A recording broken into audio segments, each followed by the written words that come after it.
नमस्कार, देवभूमि के दंगल में आप सभी का स्वागत है। मैं हूं आपके साथ गरिमा वाजपेयी। आज बात करेंगे महिला सुरक्षा पर सवाल, विपक्ष का बवाल।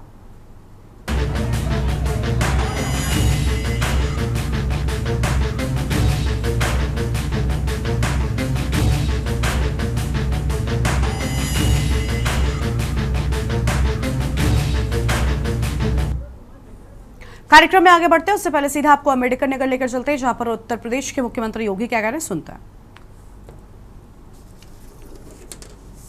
राज्य माना जाता था, आज बीमारू राज्य नहीं, देश का अग्रणी अर्थव्यवस्था का राज्य है। भारत का अग्रणी अर्थव्यवस्था के साथ साथ भारत के ग्रोथ इंजन के रूप में उत्तर प्रदेश ने अपनी एक पहचान बनाई है। आज उत्तर प्रदेश के नौजवान के सामने पहचान का संकट नहीं है, क्योंकि उत्तर प्रदेश अब बड़ी बड़ी विकास की योजनाओं को लेकर के कार्य कर रहा है। और आज ये मेरा सौभाग्य है कि मुझे शिव बाबा धाम के दर्शन करने के सौभाग्य प्राप्त हुए हैं। अभी मुझे श्रवण धाम भी जाना है और श्रवण धाम पर जाकर के इन सभी योजनाओं को आगे बढ़ाने का काम भी हम लोग करेंगे। इन कार्यक्रमों को लेकर के अभी मेरे पास यहां के जनप्रतिनिधियों ने, श्री हरिओम पांडे जी ने और यहां के श्री धर्मराज निषाद जी ने मुझे इस बारे में कहा कि श्रवण बाबा धाम का जो बस स्टेशन है, ये बस स्टेशन का नाम यहां पे अकबरपुर बस स्टेशन का नामकरण, इसका नाम अकबरपुर बस स्टेशन का नामकरण और यहां पर श्रवण धाम बस स्टेशन का नामकरण, इनके नामकरण करने के लिए इन्होंने एक मांग की थी। और मैं आप सबसे कहना चाहूंगा कि अकबरपुर बस स्टेशन का नाम तो शिव बाबा धाम के नाम पर होना चाहिए। और हम लोग टांडा बस स्टेशन का नामकरण स्वर्गीय जयराम वर्मा बस स्टेशन के नाम पर करेंगे। श्रवण बाबा धाम को हम लोग श्रवण धाम को एक अच्छे विरासत के विकास के साथ जोड़ने का काम करेंगे। याद करिए, रामायण काल के पूर्व का एक धाम है, मातृ पितृ भक्ति का एक धाम है। और यहां पे पांडे जी ने तहसील भीटी में एक अग्निशमन केंद्र और फायर ब्रिगेड की यूनिट के लिए भी मांग की है। आपकी प्रक्रिया पूरी हो गई है तो ये मान के चलिए कि स्वीकृत हो गया है और इसके शिलान्यास की तैयारी करवाइए। आपने नगर पंचायतों की मांग की है, ये सभी यहां की पूरी व्यवस्था का सभी औपचारिकताओं को पूर्ण करके भेज देंगे। तो अब ये प्रक्रिया प्रारंभ हो चुकी है। 20 से 25 हजार की आबादी की जो ग्राम पंचायतें हैं, नगर निकाय हैं या जो बाजार हैं, अगल बगल के क्षेत्रों को लेकर के उनको नगर पंचायत बनाया जा सकता है, बशर्ते वे लोग उस मानक को पूरा करते होंगे तो। और इसको हम लोग आगे बढ़ाने का काम करेंगे। बहनों और भाइयों, विकास की इस प्रक्रिया में हमें आगे बढ़ना है। कुछ लोग हैं जिन्हें विकास अच्छा नहीं लगता, उनके लिए उनका परिवार का विकास ही सब कुछ होता है। वो अपने परिवार से उभर नहीं सकते और परिवार के नाम पर जाति को निशाना बनाते हैं, जाति के नाम पर सत्ता में आते हैं, नग्न तांडव करते हैं, जातिवाद के नाम पे समाज को बांटते हैं, पर्व और त्योहारों के सामने उत्साह और उमंग को फीका करने का काम करते हैं।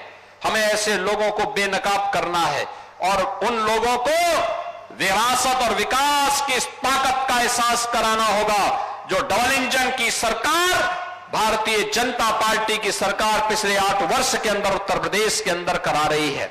मैं एक बार फिर से कि जनता जनार्दन का, अंबेडकर नगर के जनता जनार्दन का धर्मराज निषाद को कटहरी से विधायक बनाने के लिए हृदय से अभिनंदन करता हूं, आभार व्यक्त करता हूं। यहां पे 1184 करोड़ रुपए की परियोजनाओं के लिए अंबेडकर नगर वासियों को हृदय से बधाई देता हूं और साथ साथ 11,690 मुख्यमंत्री कृषक दुर्घटना बीमा योजना के अंतर्गत प्रदेश की सभी 350 तहसीलों में अम्बेडकर नगर से आप सुन रहे थे मुख्यमंत्री योगी आदित्यनाथ को, जिनकी ओर से अहम बातें कही गई हैं। वापस से अपने देवभूमि के दंगल में लौटते हैं और आज बात करेंगे महिला सुरक्षा को लेकर। उत्तराखंड, जिसे आमतौर पर देवभूमि कहा जाता है, आज महिलाओं के खिलाफ बढ़ते अपराधों को लेकर राजनीतिक बहस का केंद्र बन चुका है। राष्ट्रीय अपराध रिकॉर्ड ब्यूरो यानी एनसीआरबी की एक रिपोर्ट और 2025 तक के आंकड़ों की अगर माने तो राज्य में महिला अपराधों के मामलों में चिंताजनक बढ़ोतरी दर्ज की गई है। महिलाओं के प्रति अपराधों को लेकर अब कांग्रेस पार्टी ने सरकार को घेरने की रणनीति अपनाई है, जिसके चलते आज प्रदेश कांग्रेस महिला मोर्चा के आह्वान पर उत्तराखंड महिला व बाल आयोग का घेराव कर प्रदर्शन किया गया और महिला व बाल आयोग के अध्यक्ष को ज्ञापन सौंपा गया। उत्तराखंड कांग्रेस महिला मोर्चा का यह कहना है कि इन तीनों संगठनों के अध्यक्षों से कांग्रेस का सीधा सवाल है।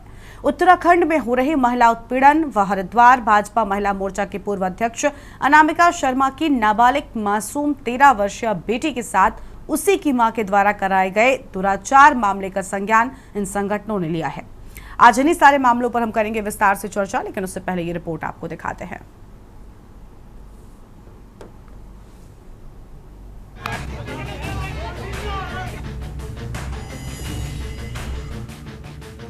प्रदेश में महिलाओं और बच्चियों के खिलाफ हिंसा, बलात्कार के मामले बढ़ने को लेकर एक बार फिर कांग्रेस ने सवाल उठाए हैं। उत्तराखंड कांग्रेस का कहना है कि महिला अपराध में उत्तराखंड पूरे देश के हिमालय राज्यों में पहले पायदान पर आ गया है, किंतु इस ज्वलंत मुद्दे पर राज्य की सत्ताधारी पार्टी की महिला शाखा भारतीय जनता महिला मोर्चा, राज्य का महिला आयोग और राज्य बाल आयोग खामोश बैठे हैं।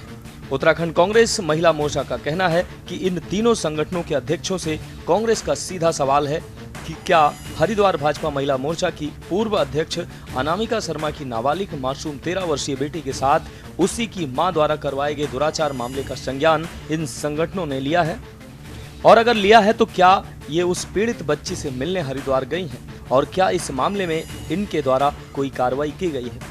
उन्होंने भाजपा महिला मोर्चा, राज्य महिला आयोग व राज्य बाल आयोग पर तीखा हमला करते हुए कहा कि छोटे छोटे मामलों में स्कूलों में पहुंचकर हंगामा करने वाली व हिंदू मुस्लिम विवादों में बढ़ चढ़कर भागीदारी निभाने वाली इन तीनों संगठनों की महिला अध्यक्ष राज्य को झकझोर देने वाली घटना अंकिता भंडारी के मामले में चुप्पी साधे रही, और अब इतना बड़ा महापाप जो उनकी पार्टी की महिला शाखा की जिला अध्यक्ष रही नेत्री द्वारा अपनी ही सगी मासूम नाबालिग बेटी के साथ किया गया, उस पर भी ये तीनों संगठन कार्रवाई तो दूर की बात है, एक शब्द भी मामले का खुलासा होने और आरोपियों की गिरफ्तारी होने के बाद भी नहीं आया है।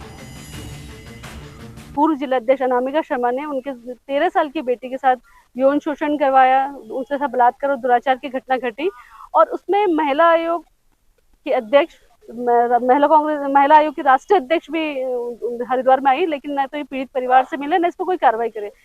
महिला आयोग, बाल आयोग ये संवैधानिक पद है, ये सरकार के पद नहीं है, और इस पे सरकार चाहे किसी की भी हो, दुर्घटनाएं जहाँ पे हो रही है उनको संज्ञान लेना चाहिए। लेकिन ऐसा लग रहा है कि महिला आयोग, बाल आयोग ये सरकार के पपेट बने हुए हैं, जैसा सरकार चाहेगी वैसा करेंगे।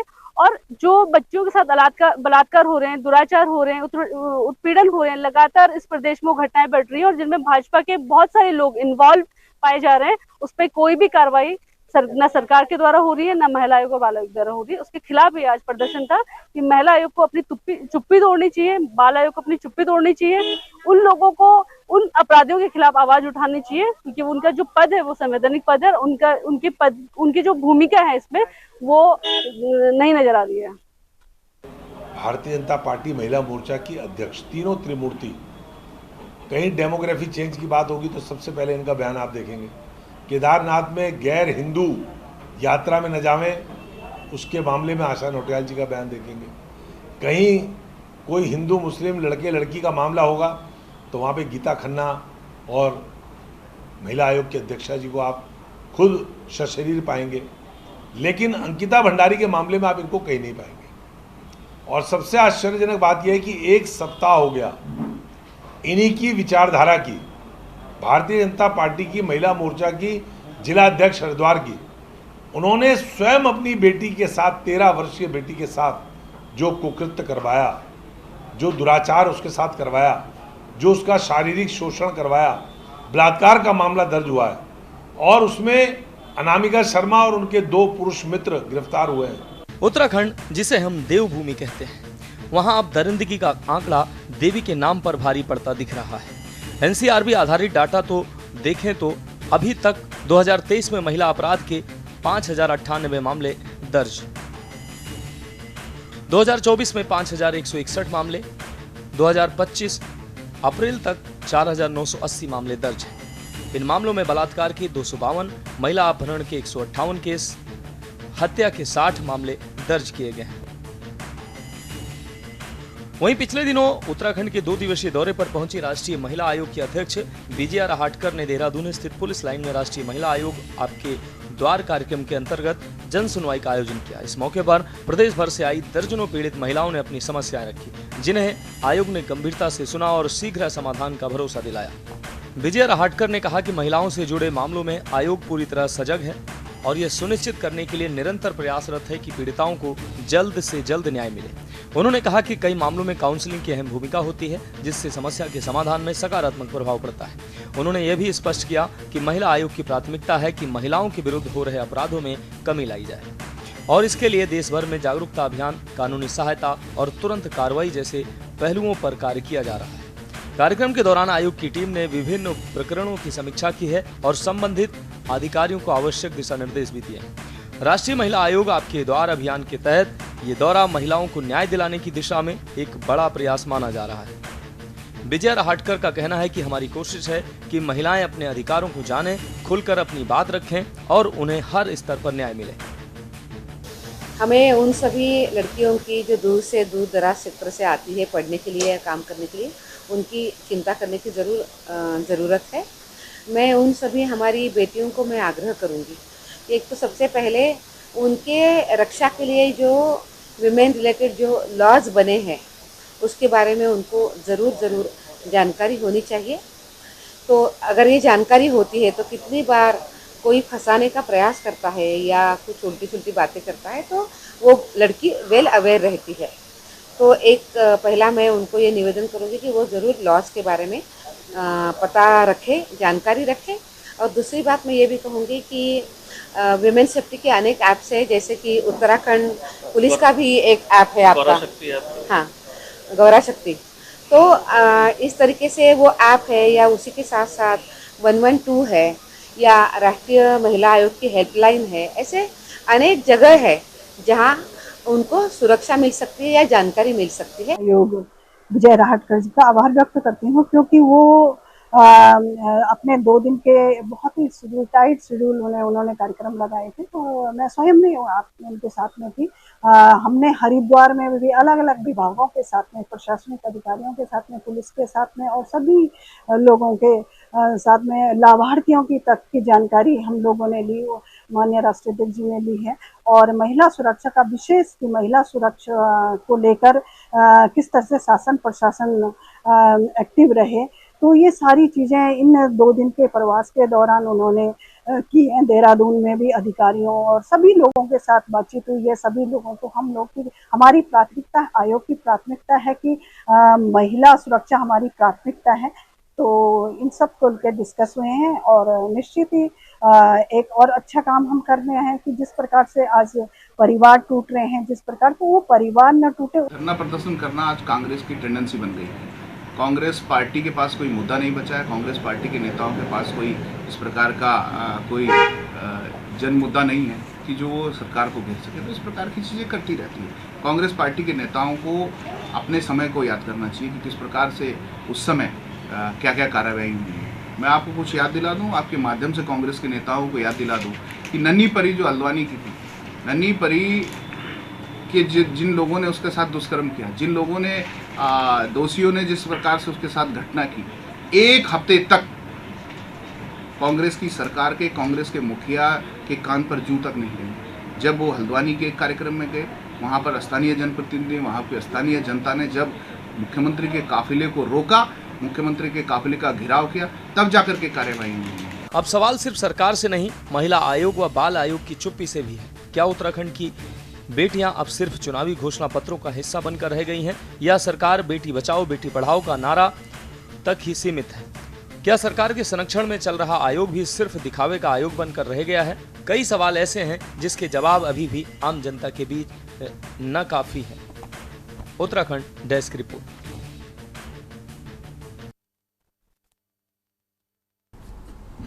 देवभूमि के दंगल में आज इसी मुद्दे पर करेंगे विस्तार से चर्चा। खास मेहमानों का पैनल हमारे साथ में जुड़ चुका है। सतीश चंद्र जी, प्रदेश प्रवक्ता बीजेपी, आशीष नौटियाल, प्रदेश प्रवक्ता कांग्रेस पार्टी, और शांति प्रसाद भट्ट जी, केंद्रीय उपाध्यक्ष यूकेडी। थपलियाल साहब हमारे साथ में है, वरिष्ठ नेता यूएसएम। रतनमणि ढोभाल जी हैं, राजनीतिक विश्लेषक हैं। बहुत स्वागत आप सभी का। सतीश चंद्र जी, देखिए, बेटी बचाओ बेटी पढ़ाओ का नारा बहुत अच्छा है, लेकिन पहले तो बेटियों को सुरक्षित किया जाए। एनसीआरबी के आंकड़े कुछ और ही कह रहे हैं। देवभूमि उत्तराखंड में अमूमन ऐसी घटनाएं कम होती थी, ये आंकड़े भी इतने बुरे नहीं होते थे जो साल दर साल होते जा रहे हैं। क्या कहना चाहेंगे सर?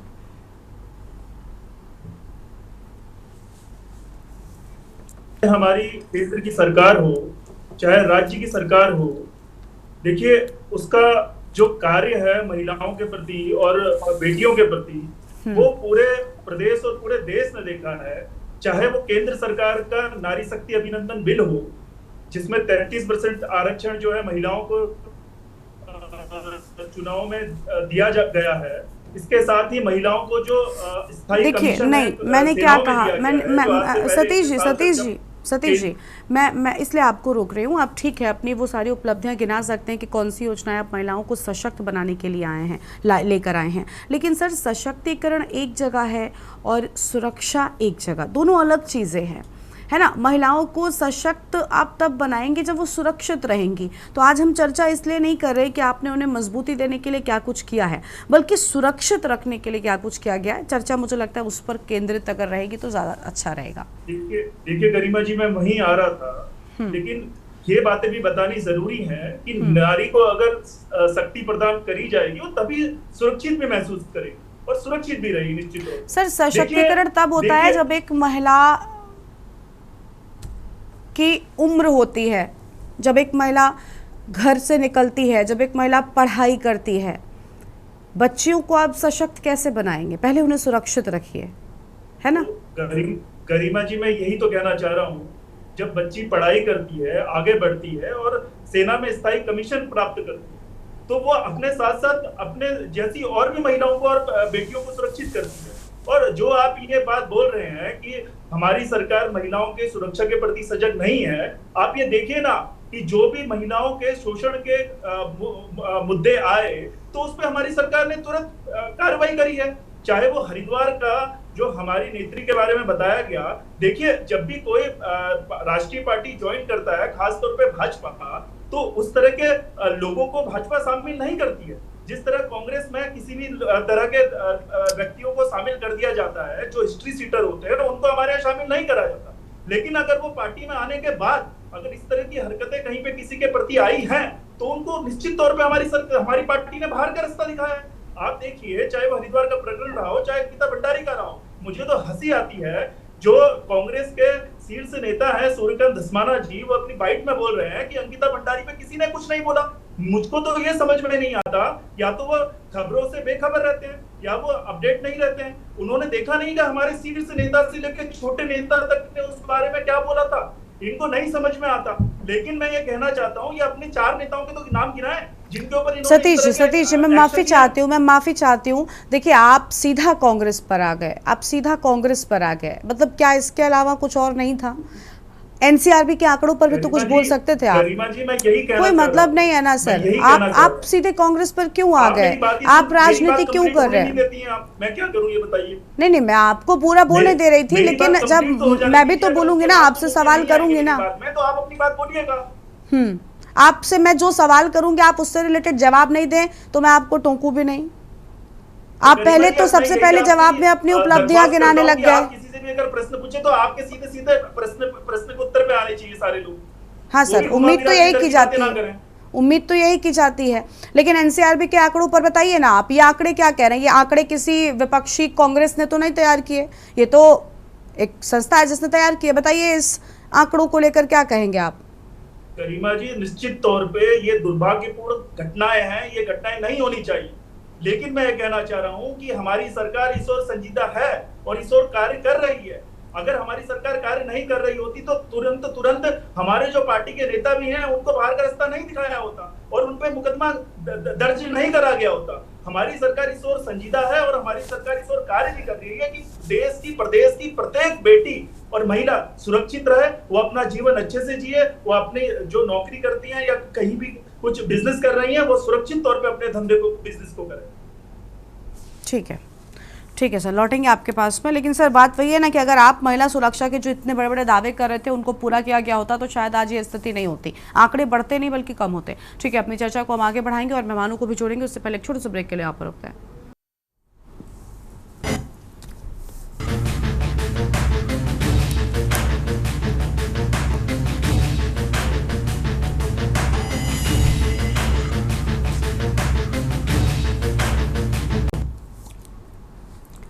ब्रेक के बाद देवभूमि के दंगल में आप सभी का स्वागत है। चर्चा कर रहे हैं महिला सुरक्षा को लेकर। खास मेहमान हमारे साथ में लगातार बने हुए हैं। आशीष नौटियाल साहब का रुख कर लेते हैं, प्रदेश प्रवक्ता कांग्रेस पार्टी की ओर से। आशीष जी, एनसीआरबी के आंकड़ों में महिला अपराध बढ़ा है। एक तरफ सरकार कह रही है कि हम महिलाओं को सुरक्षा दे रहे हैं, लेकिन आशीष जी ये आंकड़े साल दर साल धीरे धीरे बढ़े हैं। कांग्रेस के दौर में भी कुछ ऐसे ही बढ़ रहे थे। निश्चित गरीबाती देखें, जब भारतीय जनता पार्टी सत्ता में आई थी तो उन्होंने पहले ही हम सबको ये इशारा भी कर दिया था कि बेटी बचाओ बेटी पढ़ाओ। उन्होंने बता दिया था कि भाई हम आ गए हैं, अब बेटी को बचाने की आवश्यकता होगी। इन्होंने कोई अंकुश नहीं लगाया इस चीज पर। इनके जब से भारतीय जनता पार्टी सत्ता में आई है, बेटियों के साथ अत्याचार बढ़ा है और आज दूसरी बेटियों की नहीं, अपनी बेटियों के साथ स्थिति इन्होंने पैदा कर दी। आप बताएं किस प्रकार से वो किस प्रकार की माँ है जो अपनी बेटी का सौदा कर देती है, और वो देश की सबसे आचरण वाली, सबसे बढ़िया सनातनी पार्टी भारतीय जनता पार्टी की जिला अध्यक्ष, महिला अध्यक्ष रही है। तो बताएं किस प्रकार से, क्या आपकी आरएसएस की पढ़ाई होती है, क्या सनातन की पढ़ाई होती है, क्या पढ़ा रहे हैं आप लोग? जिसको आज की डेट में गरिमा जी अपराध करना है वो बेफिक्र होकर भाजपा ज्वाइन कर ले और उसके बाद वो लाइसेंस प्राप्त हो जाता है किसी भी प्रकार के अपराध कर देने का। जहां कुछ गलत होगा, जहां पाप होगा, वहां भारतीय जनता पार्टी का नेता जरूर शामिल होगा। ये हमने देखा है पिछले कुछ वर्षों में। देखिए सतीश, आशीष जी, मैंने सतीश जी को भी रोका था वो जब सीधा कांग्रेस पर आए थे। अनामिका शर्मा का केस, मुझे लगता है इससे जघन्य अपराध कोई नहीं हो सकता। माँ बेटी या माँ बेटे का, माँ एक ऐसा शब्द है, एक ऐसा रिश्ता है जिस पर सवाल उठाना ही मुझे लगता है अपने आप में गलत है। लेकिन शायद कुछ कलयुगी लोग हैं जो खराब करते हैं ऐसी चीजों को। मैं उस केस की जघन्यता की बातें नहीं कर रही, उसमें बीजेपी को दोष देना ये कितना ठीक है? आप भी वही कर रहे हैं जो भी सतीश जी कर रहे थे, उनको भी रोका था, आपको भी रोकना पड़ रहा है। राजनीति क्यों? उसमें बीजेपी से क्या लेना देना है? वो एक महिला है जिसने गलत कृत्य किया, बस उसे सजा मिलनी चाहिए। नहीं गरिमा जी, डर नहीं है। और गलत कृत्य किया है भारतीय जनता पार्टी में ऊंचा पद पाने के लिए, भारतीय जनता पार्टी के अंदर अपनी सेटिंग बनाने के लिए। सर मुझे लगता है वो उसका व्यक्तिगत जीवन, कुछ निजी मामलों के चलते उसने ये जो भी किया, जिस तरीके से पूरी खबर से मैं अपडेटेड हूं, मुझे लगता है वो उस सब के चलते हुआ था, ना कि उसका बीजेपी से कोई कनेक्शन था।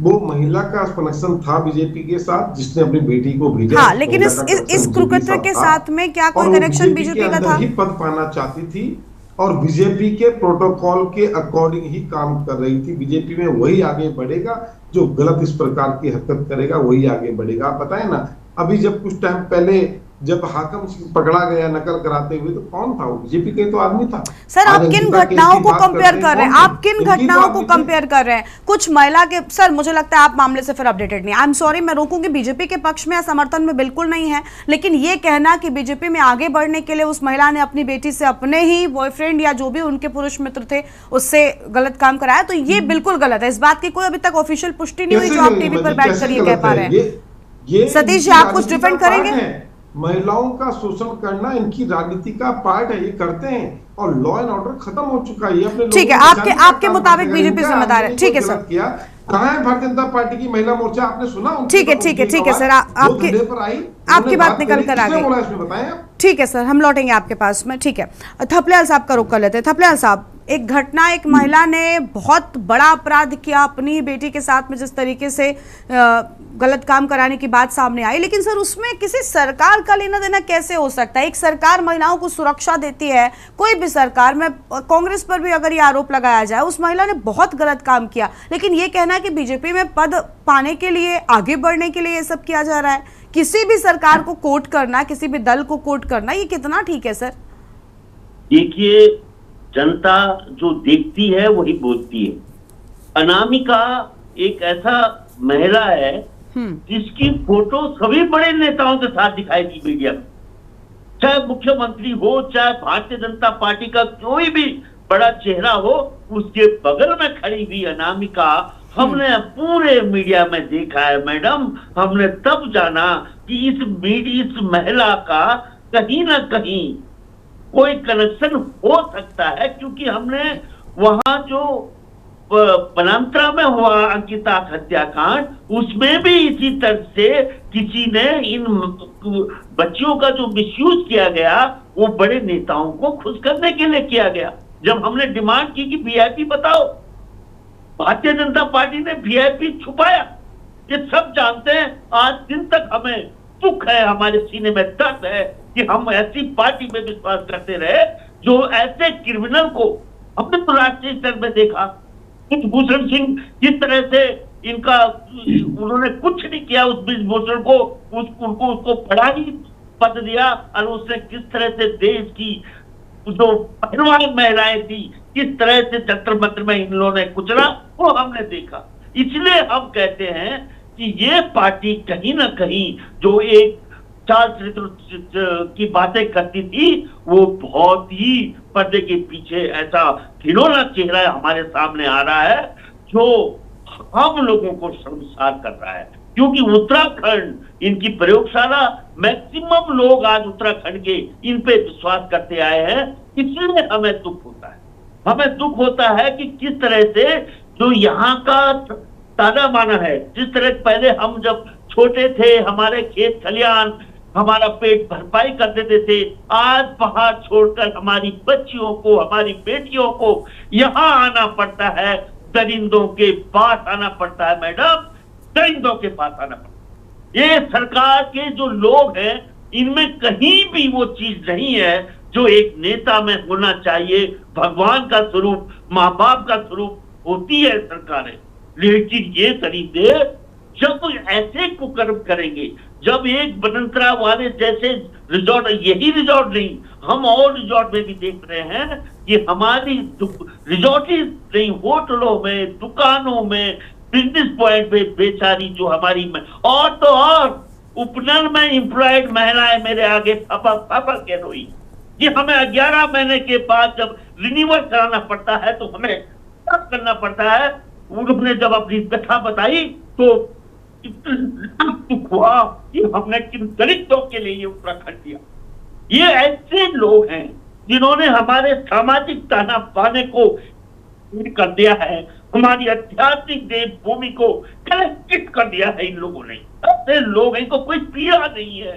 हमारे झूठ बोलने के लिए दिल्ली से आ जाते हैं, इन क्रिमिनल को जिताने के लिए। भाई और बहनों, तुम्हें ये करेंगे वो करके हमें बेवकूफ बना जाते हैं, और हमारी जो स्थिति है वो बहुत दयनीय है। और वो जो इकोनॉमिक, क्योंकि आज गरीब हो गया है पहाड़, आज पहाड़ के पास कुछ नहीं है। मैदान में लोग रिक्शा चलाते हैं, घोड़ा चलाते हैं, खेली लगाते हैं। हम पहाड़ में क्या करें? हम पहाड़ से जब उतर के आते हैं तो हमें पहाड़ी माफिया एक राक्षस के रूप में हमारी बेटियों को जिस तरह से निगल रहे हैं, उनका शोषण कर रहे हैं। ठीक है, यानी आपके मुताबिक भी सरकार की ओर से कुछ बड़े कदम नहीं उठाए गए। ठीक है सर, लौटते हैं आपके पास में।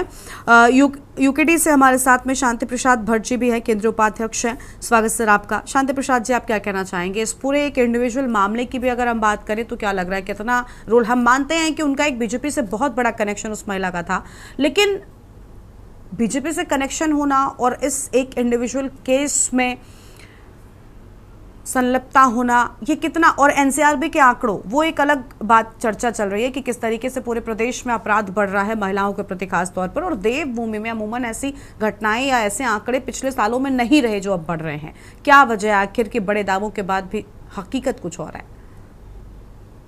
देखिए गरिमा, देवभूमि उत्तराखंड में महिला अपराध बढ़े हैं। भारतीय जनता पार्टी की सरकार है और केंद्रीय एजेंसी NCRB जो कि राष्ट्रीय अपराध रिकॉर्ड ब्यूरो है, उसी के आंकड़े, वो भी भाजपा की ही सरकार के आंकड़े समझ लीजिए, वही कह रहे हैं कि उत्तराखंड में बलात्कार, हत्या और अपहरण के मामले बढ़े हैं। मां को कलंकित करने वाला चरित्र वो भी भाजपा से जुड़ा हुआ दिख रहा है। ये आज राष्ट्रीय स्तर पर बहस का मुद्दा बना हुआ है कि देवभूमि में आखिर महिलाएं सुरक्षित क्यों नहीं। इस पर चर्चाएं चल रही हैं, बहस हो रही है, अंतर्राष्ट्रीय स्तर से लेकर राष्ट्रीय स्तर पर राज्यों को शर्मसार किया जा रहा है भारतीय जनता पार्टी के शासनकाल। ऐसे में कांग्रेस के नेताओं ने बाल महिला आयोग और महिला आयोग के यहाँ दफ्तर में धरना प्रदर्शन किया और आंकड़ों के साथ बात कही कि भारतीय जनता पार्टी जो है इस तरीके के उसमें संलिप्त है, इस पर जो है संज्ञान लिया जाए और कार्रवाई की जाए। दुख की बात यह है, ये लोकतंत्र में बड़ा अजीब सा माहौल हो गया कि यदि किसी पार्टी के ऊपर गलत कार्य के लिए आरोप लगता है तो वो पार्टी अपने को बचाने के लिए दूसरी पार्टी पर आरोप लगाने लगती है। कमोवेश उत्तराखंड के अंदर दरिंदगी बढ़ी है, वो 25 साल में हर पार्टी का रिकॉर्ड लगभग एक सा ही है, इसमें कोई दूसरी पार्टी बची नहीं है।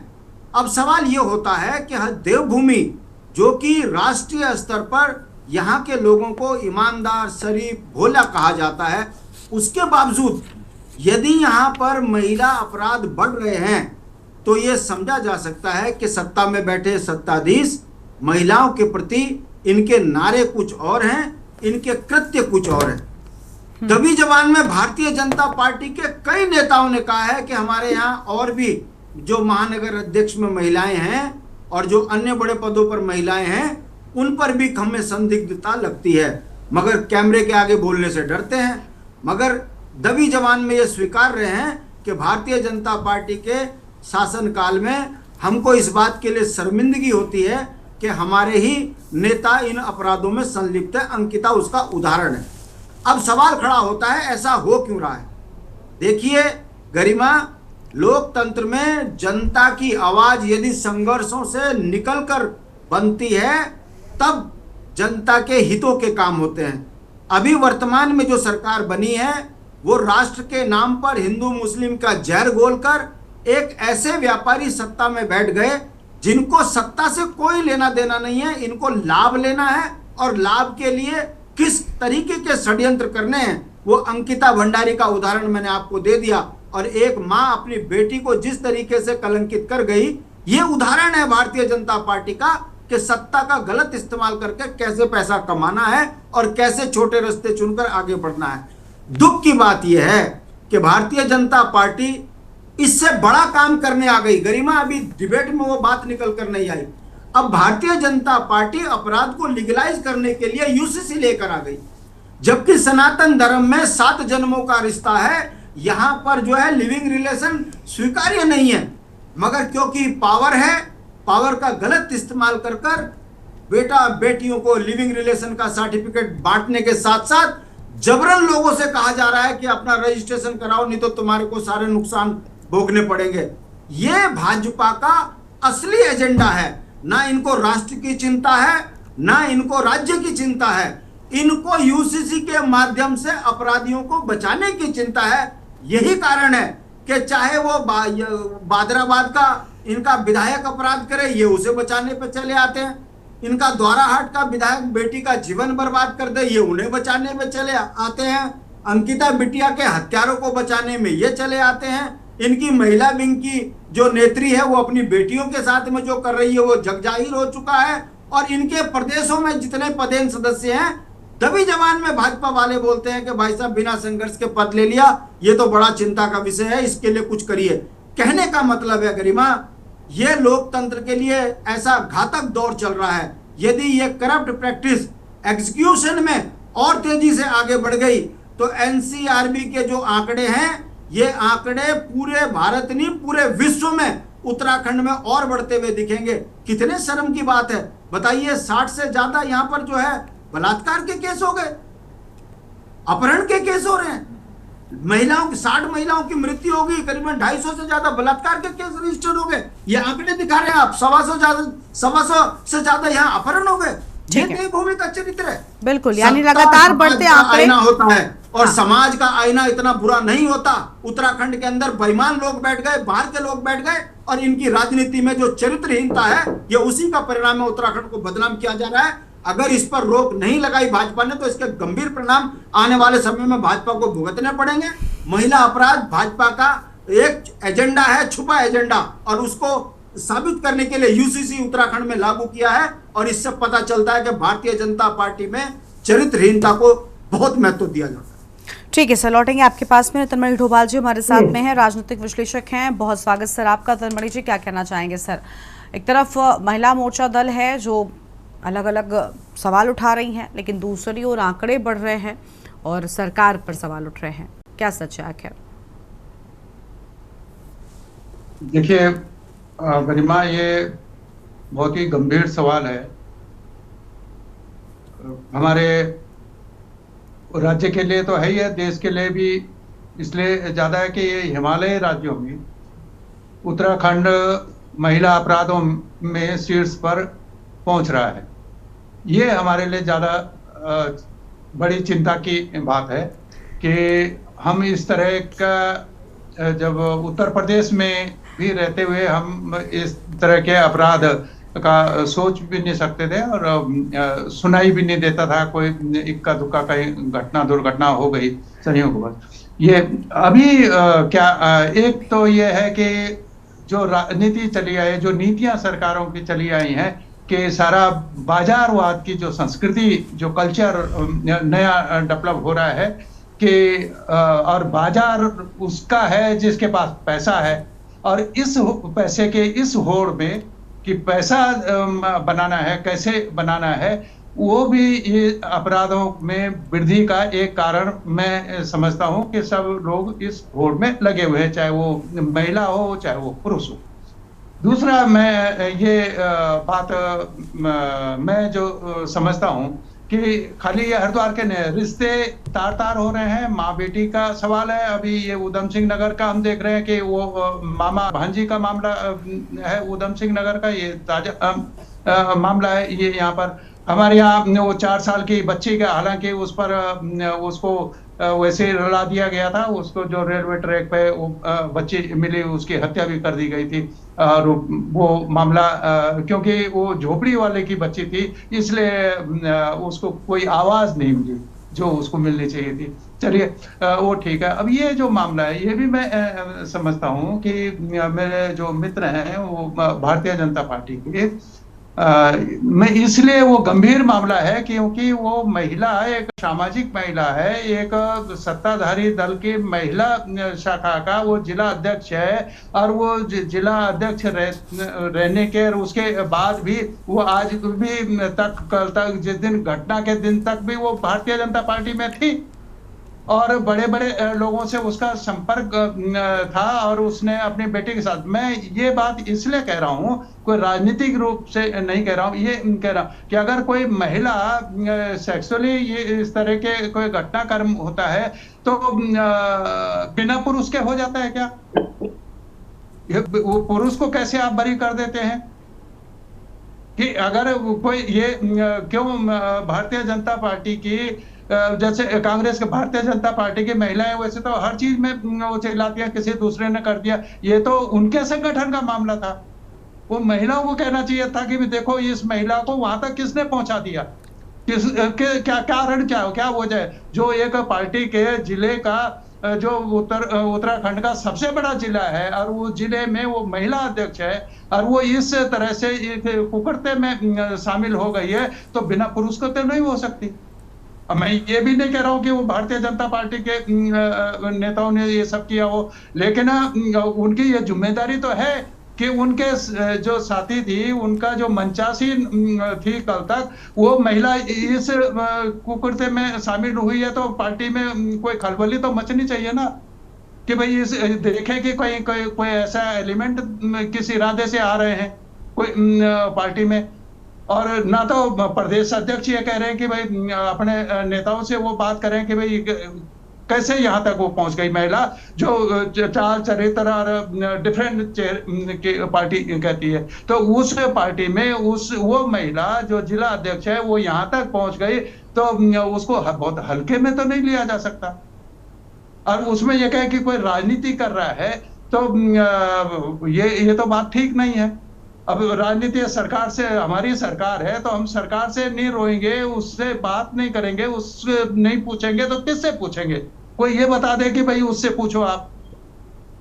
तो ये चाहे कांग्रेस होती तो उससे हम पूछते, यूकेडी होती तो उससे हम पूछते, कोई और होगा तो उससे पूछेंगे। जब सरकार होगी उससे पूछा जाएगा। महिला आप क्या कह रहे हैं, महिलाओं के बहुत बेटी बचाओ बेटी पढ़ाओ, अरे बेटियों को पढ़ाना क्या है? तुमने स्कूल तो सारे बंद करा दिए। अब पीछे आपके साथ ही जब डिबेट हो रही थी तो वो निकाला 167 विद्यालय उत्तराखंड में बंद हो गए। गांव के गांव तो कहाँ बेटियों को पढ़ाओ? कोई स्कूल बना रहे हो आप, कोई कॉलेज आपने बना दिया, वही बता दो कि कहाँ पढ़ाएं। और जब ये इस तरह के बाजारवाद की चीज आ रही है, मैं उसको दूसरे रूप में नहीं कोई ले कि आप लखपति बहना बना रहे हैं, तो वो लखपति बहना बनने के लिए कुछ भी करेगी तो ये कौन कैसी है? आप सिर्फ आपका निशाना सिर्फ अपनी राजनीति पे है, अपना वोट बैंक बनाने के लिए है, और दूसरे जो उसमें जो अपराध पनप रहे हैं इन सारे उस पर आपका ध्यान नहीं है। ये बहुत गंभीर सवाल है। और ऐसे प्रदेश में जिसको अब मैं तो नहीं कहता देवभूमि, मैं तो इंसानों की भूमि कहता हूँ, यहाँ इंसान भी रहते हैं। इंसान रहेंगे तब देवताओं की बात होगी। अब इंसान नहीं रहेंगे तो आप देवताओं की बात करते रहिए तो उसका कोई मतलब नहीं है। तो इसको इंसान की भूमि रहने दीजिए। और ये ऐसा प्रदेश है जो महिलाओं का प्रदेश कहा जाता है। महिलाओं ने संघर्ष करके लड़ा है, और वो संघर्ष में भी महिलाओं के साथ क्या हुआ वो उनको अब तक कुछ नहीं हुआ। ठीक है, ठीक है। आप सतीश जी से हम जवाब लेते हैं। सतीश, आपने सबकी बातों को सुन लिया होगा, बड़े आरोप लगाए गए, खास तौर पर उन नेता को लेकर आपकी पार्टी में होने पर बहुत सारे सवाल उठे। आखिर कैसे इस हद तक प्रमोशन मिलती गई? देखिए गरिमा जी, मैं अपने उस बयान को फिर दोहराऊंगा कि निश्चित तौर पे दुर्भाग्यपूर्ण घटना है, और जो भी घटनाएं किसी भी सरकार में महिलाओं को लेके, उनके शोषण को लेके हुई है, वो निश्चित तौर पर दुर्भाग्यपूर्ण घटना है। ये घटनाएं नहीं होनी चाहिए। और देखिए, हमारी सरकार की जहां तक बात है, हमने महिलाओं को सशक्त बनाने के लिए बहुत सारे कार्य करे हैं और योजना भी बनाई है, कानून बनाए हैं। देखिए, उसके साथ मैं अब ये कहना चाहता हूं कि जो ये हरिद्वार का प्रकरण है, अगर कोई माँ खुद ही कुमाता हो जाए तो इसमें कौन क्या कर सकता है ये बताइए। चाहे वो भाजपा की नेत्री हो, चाहे वो कांग्रेस की हो, चाहे वो यूकेडी की हो, कोई अगर अपनी बेटी को ही अगर उस तरह का विभत्स कार्य करे बेटी के साथ, बेटी को लेके, तो उसमें कौन क्या कर सकता है बताइए। लेकिन हमारी पार्टी की जो जिम्मेदारी है, हमने उनको बाहर का रास्ता दिखाया। और रही बात ये जो बातें हो रही हैं कि लखपति, जो मैं किसी को कोट नहीं कर रहा हूं, लेकिन मेरे सामने जो बात आई कि लखपति बहना बनाई गई, देखिए कोई नेता नहीं बनाएगा, ये सरकार की योजना है, इसका एक प्रोसेस होता है। इसमें कोई नेता किसी को लखपति बहना या लखपति दीदी नहीं बना देगा। इसके लिए प्रोसेस होता है, जो उस अर्हता में आएगा उसको आगे बढ़ाया जाएगा। लेकिन उसके लिए अगर आप ये बोलेंगे कि लखपति बहना बनने में शोषण हो जाएगा, ये तो गलत बात है। देखिए, इसको तो हर किसी को कंडेम करना चाहिए कि ये गलत बात है, ये बातें बरगलाने वाली। और इसके साथ ही जो ये बात आई है कि खलबली नहीं मची, ये नहीं हुआ पूरी पार्टी में, देखिए अगर नहीं होता तो उनको बाहर का रास्ता नहीं दिखाया करता। अगर ये जो प्रकरण आया था उसमें कांग्रेस ने विरोध नहीं करा पहले, या किसी भी पार्टी ने करा हो, या किसी ने, ये हमारी पार्टी ने स्वतः संज्ञान लिया और उसको बाहर का रास्ता दिखाया, और उनके प्रति जो भी चीजें थी उन चीजों को समाप्त करा गया। इसके साथ मैं कहना चाहता हूं कि देखिए, महिलाएं जो है वो समाज का अभिन्न अंग है, उनके बगैर इस समाज की परिकल्पना नहीं करी जा सकती और ना ही हो सकती। तो हमारी जो पार्टी है और जो हमारी सरकार है, वो महिलाओं के प्रति एक संवेदनशीलता रखती है, और उनके प्रति जो चीजें अगर कानूनी दायरे में अगर वो आती है तो उनका कार्य भी करा जाता है। आप ये देखिएगा, जो महिला जो प्रकरण आया था कि उन्होंने अपनी बेटी को हरिद्वार में उनका शोषण करवाया, तो वो तो स्वयं महिला थी। तो मैं कहना चाहता हूँ, जब महिला ही स्वयं अपनी बेटी का शोषण करवा रही है, तो इसमें सरकार ने किसका शोषण कर दिया ये बताइए, या पार्टी ने किसका शोषण कर? तो मैं कहना चाहता हूँ, फिर तो सरकार और पार्टी कहीं खड़े ही नहीं होते, सिर्फ महिला और पुरुष को दोषी बना दीजिए आप। कहीं पर पुरुष कुछ गलत कर रहा है, कहीं पर महिला कर रही, सरकार का कोई रोल ही नहीं है। ये कैसी बातें आप कर रहे हैं? और गरिमा जी, मैं इसके साथ एक और बात ऐड करना सरकार है कहाँ? सरकार कोई आइडेंटिटी है क्या? गरिमा मैं सिर्फ भाई कह रहा हूँ। हाँ ठीक है, मैं आ रही थी आपके पास। चलिए, वो महिला ने जो कुछ कर्म किया उसकी सजा वो भुगतेगी, वो कानून उसको सजा देगा। लेकिन वो जो बच्ची है उस पर क्या बीतरे, क्या आपका महिला आयोग क्या करता है? वो महिला आयोग गया उस बच्चे के पास, उसने जानने की कोशिश की कि मैं डोभाल जी को बताना चाहता हूँ, जो उनकी बच्ची ने सबसे पहले ये बात बताई थी, वो अपने पिताजी को ही बताई थी, अपने फादर को ही बताई। तो मैं ये समझता हूँ कि अगर वो बच्ची अपने फादर को, पिता को बताने में इतनी सहूलियत अगर उसको थी, तो मुझे लगता है उसका जो काउंसलिंग है या जो भी उसके लिए उसके पिताजी सोच रहे होंगे और कर भी रहे होंगे। और जो नेता है हमारे, जो वो तो करेंगे। ठीक है सर, ठीक है, लौटेंगे सर। सतीश जी हो गया। अभी कांग्रेस के प्रवक्ता आशीष जी से एक सवाल है। आशीष जी, कांग्रेस महिला मोर्चा एक्टिव है सिर्फ इसलिए, क्या नाम का बीजेपी से संबंध था, ताल्लुक था उनका, बीजेपी में वो नेता थी, एक नाम जुड़ गया उनका बीजेपी के साथ में, क्या सिर्फ इसलिए कांग्रेस एक्टिव हो गई? या वाकई कांग्रेस को इसके पहले भी एनसीआरबी के आंकड़ों के बाद चिंता हुई थी? सिर्फ राजनीति में कूदना है या वाकई महिलाओं की चिंता है?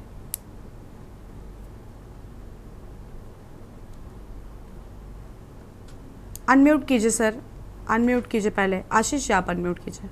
हाँ जी गरिमा जी, आप खुद एक महिला हैं और आप किसी पार्टी से संबंध नहीं रखती हैं, तो आप भी इस चीज को देख सकते हैं कि कांग्रेस पार्टी क्या सिर्फ उन्हीं मुद्दों को उठाती है जो भारतीय जनता पार्टी के हैं, या सब मुद्दों को उठाती है? उत्तराखंड के हर मुद्दों के लिए, और हर मुद्दा कहीं ना कहीं गरिमा जी वो भारतीय जनता पार्टी के विपक्ष में ऑटोमेटिक चले जाता है, क्योंकि सरकार तो भाजपा की है, और जो मुद्दा होगा वो निश्चित सरकार के अगेंस्ट में होगा। तो उसमें अब आप बोल देना कि हम सिर्फ नहीं, बिल्कुल ठीक बात है, विपक्ष का काम ही है, 100 में 99 मामले सत्ता के विपक्ष विरोध में ही होंगे, बट ऑब्वियस चीज है खिलाफ जाएगा। और आज जो है जिस प्रकार की व्यवस्थाएं भारतीय जनता पार्टी ने बनाई हैं आगे बढ़ने की, उस व्यवस्था के अंतर्गत इनके लोग चल रहे हैं। आगे बढ़ने के लिए आप बताएं कितना बड़ा दिल और कलेजा चाहिए इस तरह की हरकत करने का। एक छोटी सी बच्ची, जो 13 साल की उम्र की बच्ची के साथ अगर इस प्रकार की घटनाएं हो रही है और कह रहे हैं हमने संज्ञान लिया, बताओ लड़की ने संज्ञान लिया, लड़की ने हिम्मत जुटाई अपनी माँ के खिलाफ बोलने की, लड़की ने बोला, तो इन्होंने क्या संज्ञान लिया? संज्ञान लड़की ने बहुत बड़ी हिम्मत दिखाई और बोला इस बात को। शर्म आनी चाहिए भारतीय जनता पार्टी के नेताओं को, प्रवक्ताओं को, महिला मोर्चा को। चलो इनको सबको छोड़ो, ये जो भी हैं, लेकिन महिला मोर्चा कहाँ है भारतीय जनता पार्टी की, जो हर मुद्दे पर सड़कों में खड़े होने का काम करती है? क्या उन्हें आज एक बच्ची, क्या उनके घर में बच्चे नहीं? उन्हें इस बात का एहसास नहीं होता कि गलत हो रहा है?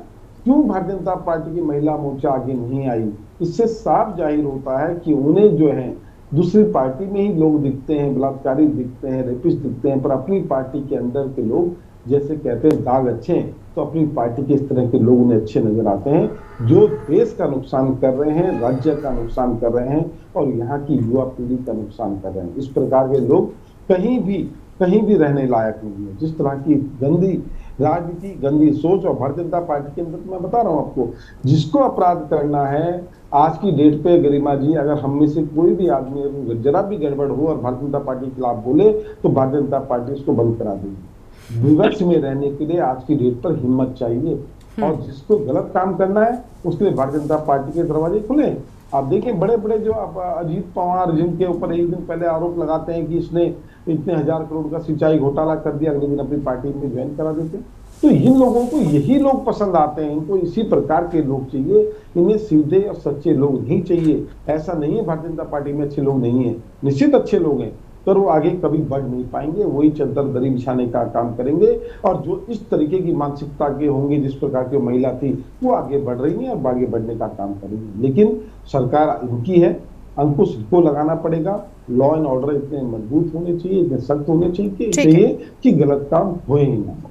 ठीक है सतीश जी कुछ कह रहे हैं जल्दी से, लेकिन गरिमा जी, मैं ये कहना चाहता हूँ, जो ये बात बोल रहे हैं कि अच्छे लोग आगे नहीं बढ़ेंगे, दरी बिछाने का काम करेंगे, मैं ये कहना चाहता हूँ अपनी पार्टी में फिक्र करिए, जहाँ परिवारवादी लोग जो है वही आगे बढ़ रहे हैं। हमारी पार्टी में तो गरीब का बच्चा है। ठीक है, देखिए अभी ये सोचिए ना कि आंकड़े कैसे कम होंगे एनसीआरबी के।